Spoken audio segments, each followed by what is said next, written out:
Assalamualaikum warahmatullahi wabarakatuh.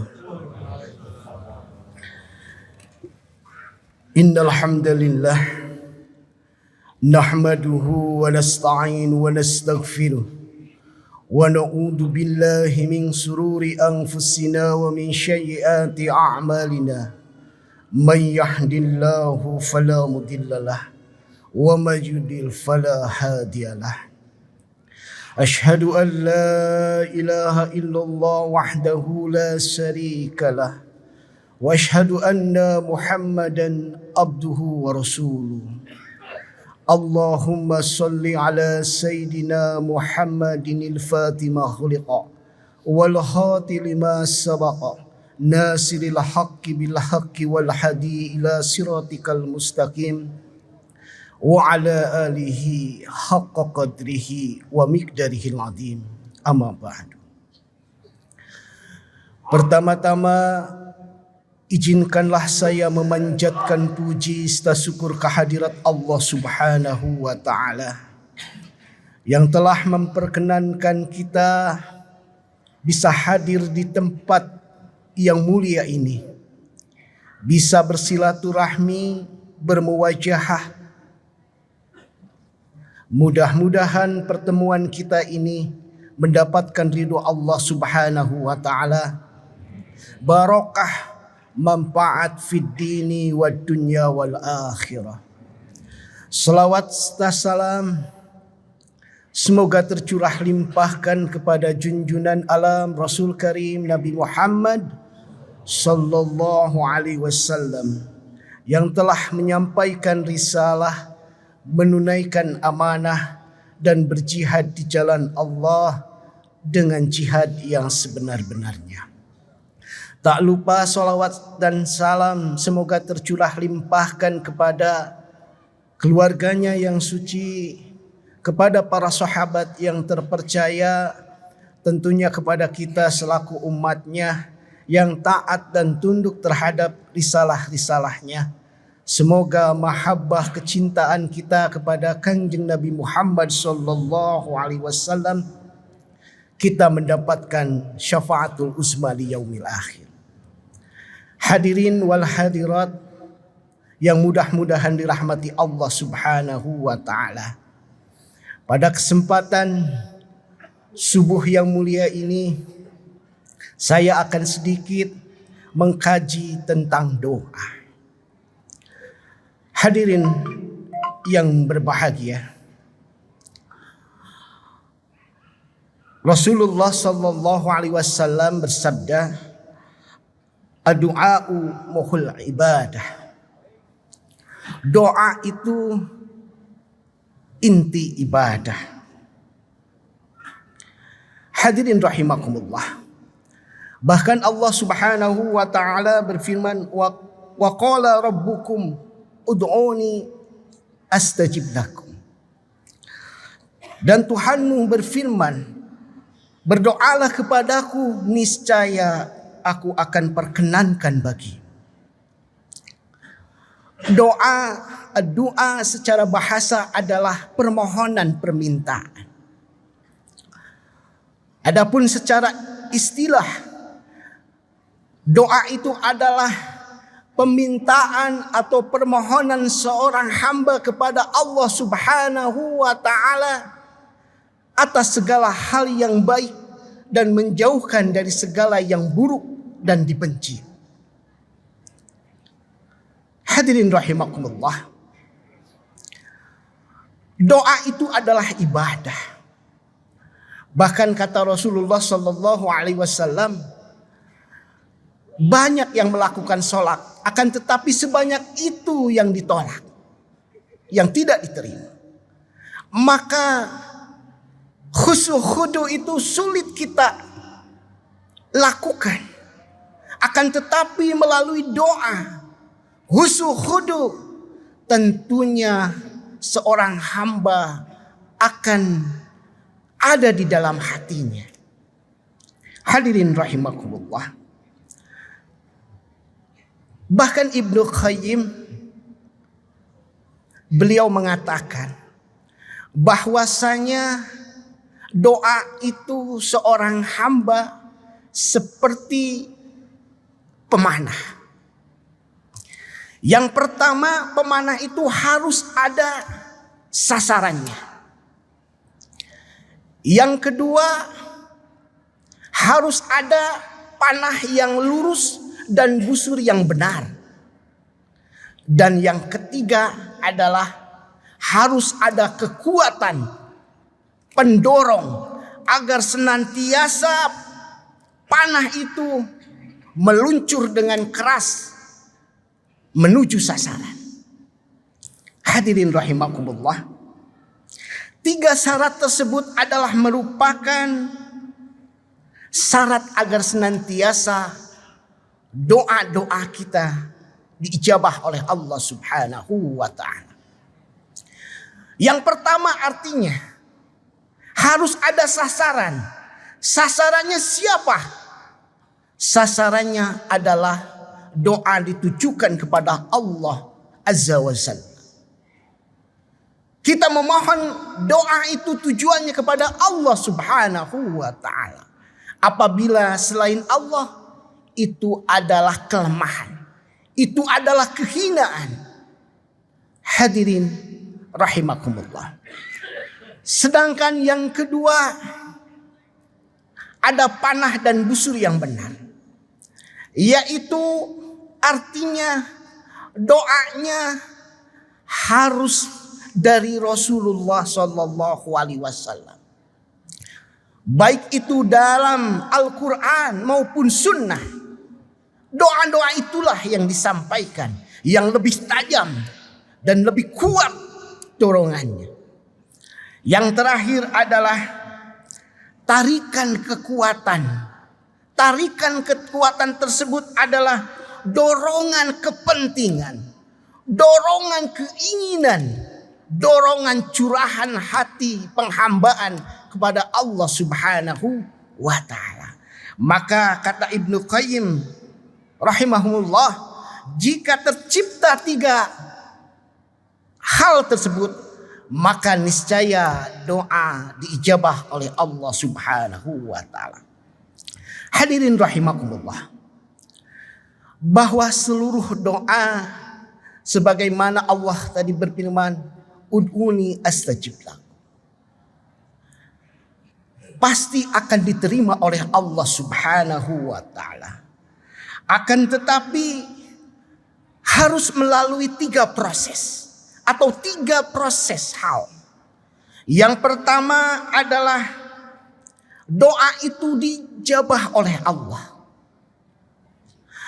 Akan tetapi Allah pergantikan dengan hal yang lain atau takdir yang buruk yang akan menimpanya. Contohnya, kita memohon kepada Allah Subhanahu wa ta'ala, ya Allah, kami memohon kepadamu, berikanlah kami jodoh untuk kami, jodoh yang soleh atau solehah. Akan tetapi ada takdir buruk yang akan menimpa dirinya, maka doa itulah yang akan menggeserkan takdir buruk itu, yang akan menolak musibah itu. Jadi bukan artian tidak dikabul, doanya dikabul, akan tetapi dia terhindar yang harusnya mendapatkan musibah. Misalkan musibah tertabrak, Allah gantikan dengan doa yang dia panjatkan tersebut, meskipun beda tujuannya. Hadirin rahimakumullah, ada doa, ada bala. Bala itu turunnya dari langit ke dunia, ke bumi. Sedangkan doa itu dari bumi atau dari kita naik ke langit. Bertemulah antara doa dan bala tersebut di udara. Ibu-ibu, yang kalah doa atau bala? Yang kalah doa atau bala? Yang kalah itu bala. Hadirin rahimakumullah. Jadi Allah menciptakan doa dan takdir. Doa lebih kuat dari takdir. Yang bisa merubah takdir itu adalah doa. Dan setiap doa hamba pasti akan dikabul, diijabah oleh Allah Subhanahu wa ta'ala. Maka melalui proses yang 3 yang akan kita bahas. Yang pertama tadi, doa diijabah oleh Allah, akan tetapi dipergantikan dengan musibah bala yang akan menimpanya, maka akan terhindar dari bala tersebut. Yang kedua, hadirin rahimakumullah, doa kita diijabah dalam artian doa yang dipilih oleh Allah yang terbaik diijabah bisa segera, bisa besok, bisa lama. Misalkan kita berdoa, ya Allah, mudah-mudahan saya mendapatkan pekerjaan yang layak. Nah, itu doa tersebut diijabah. Bisa besok, bisa waktu-waktu yang tidak ditentukan. Hadirin rahimakumullah. Yang ketiga, yang terakhir, doa yang kita minta ternyata bala yang menimpa. Kita selalu memohon kepada Allah, ya Allah, mudah-mudahan saya diberikan rizki, mudah-mudahan saya diberikan kesehatan, keafiatan. Akan tetapi bukan rizki, bukan kesehatan yang diberikan, malah anaknya yang sakit. Dia terus berdoa, Allah tidak mengabulkan, malah musibah yang lain yang datang. Hadirin rahimakumullah, itu bukan berarti doanya ditolak, bukan doanya tidak diijabah oleh Allah Subhanahu wa ta'ala. Akan tetapi doa yang dia munajatkan, yang dia mohonkan kepada Allah Subhanahu wa ta'ala, Allah simpan di akhirat nanti. Allah simpan nanti di akhirat. Hadirin rahimakumullah, bahkan para sahabat dan para soleh, mereka itu kadang berdoa terus menerus kepada Allah Subhanahu wa ta'ala. Bahkan mereka sangat berharap doa-doanya itu disimpan buat di akhirat nanti. Karena apa? Kita sangat membutuhkan pertolongan di alam akhirat yang tidak ada pertolongan lain. Maka doa inilah yang akan menjadi penyelamat kita. Hadirin rahimakumullah, kadang sifat manusia ini, kadang doanya itu pingin langsung diijabah langsung di dunia. Itu pasti keinginan fitrah seorang manusia. Beda halnya dengan orang-orang yang soleh dan para sahabat tentunya. Doa-doanya itu pingin diijabah nanti di akhirat. Dibuat investasi untuk akhirat nanti. Yang ketika itu mungkin tidak bisa kita berdoa lagi, kecuali yaumul hisab, yaumul jazaa. Hadirin rahimakumullah, bahkan Sayyidina Umar bin Khattab, beliau mengatakan, kalau berdoa itu hendaknya seperti anak kecil meminta sesuatu kepada ibunya. Terus merengek, bahkan menangis anak, meminta kepada ibunya, meminta sesuatu. Kata Sayyidina Umar, seperti anak kecil yang merengek. Akan tetapi bukan ijabahnya doa, tapi tetesan air mata, rintihan seorang hamba terhadap Rabbnya air mata yang mengalir seorang hamba bermunajat kepada Allah. Kata Rasulullah sallallahu alaihi wasallam, itulah yang akan menjadikan saksi di akhirat nanti, dijauhkan dari siksa neraka jahanam. Hadirin rahimakumullah, maka berdoalah terus menerus. Niscaya Allah akan mengijabah doa melalui proses 3 yang tadi. Terus meneruslah berdoa. Selain kita akan mendapatkan ijabah doa, dan doa itu adalah merupakan ibadah, akan mendapatkan pahala dari Allah Subhanahu wa taala. Hadirin rahimakumullah. Selanjutnya seperti halnya doa Nabi Yunus alaihi salam ketika beliau dimakan ikan hiu, tertahan di dalam perut ikan hiu tersebut. Beliau terus berdoa kepada Allah Subhanahu wa taala. Doanya, la ilaha illa anta subhanaka inni kuntu minadh dhalimin. Terus beliau baca. Hadirin rahimakumullah.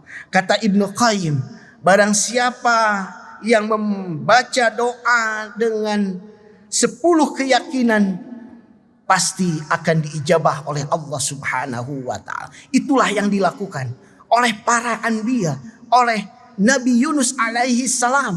Dia terus berdoa di dalam kegelapan perut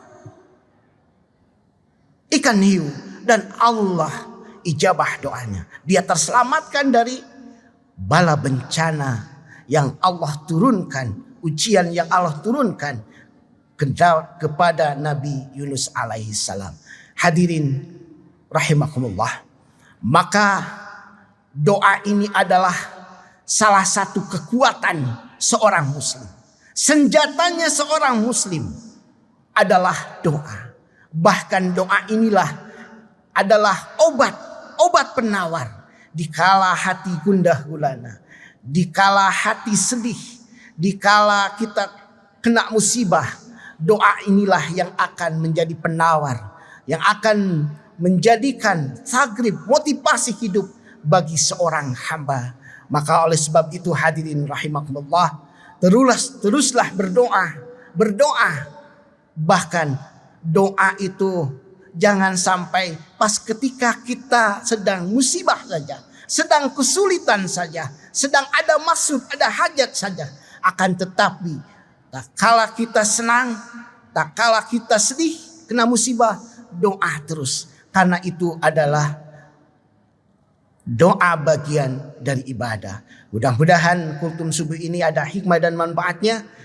Akhir kalam, wallahul muwafiq ila aqwamit thoriq. Wassalamualaikum warahmatullahi wabarakatuh.